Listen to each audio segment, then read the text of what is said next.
सावन बरसे बदरिया न हो, बिजुली चमके अपार।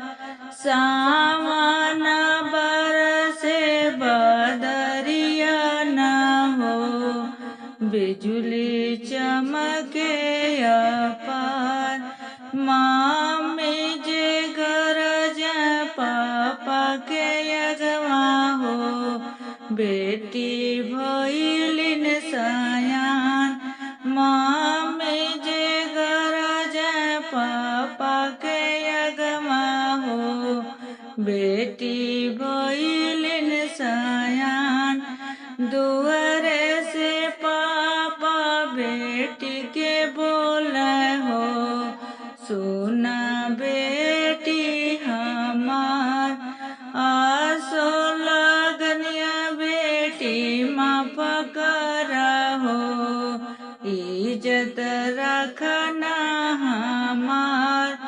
आसो लगनिया बेटी माफ करहो, इज्जत रखना हमार। जब पापा रहन लड़कियां बुधिया हो, इज्जत रखनी तोहार। अब पापा भइली सजन जोग हो, माफ करना हमार। सावन बरसे बदरिया न हो, बिजुली चमके अपार। चाची जे गरजे चाचा के अगवा हो, बेटी भइलिन सयान।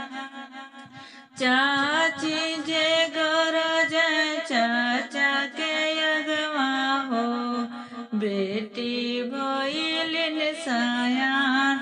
दुआरे से चाचा बेटी के बोले हो, सुना बेटी हमार।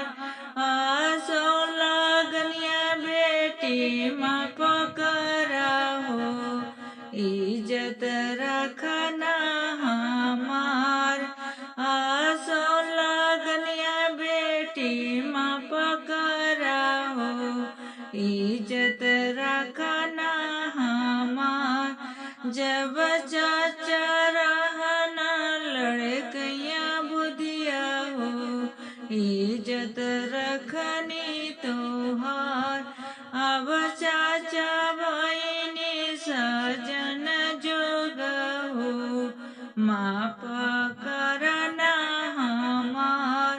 सावन बरसे बदरिया न हो, सावन बरसे बदरिया न हो, बिजुली चमके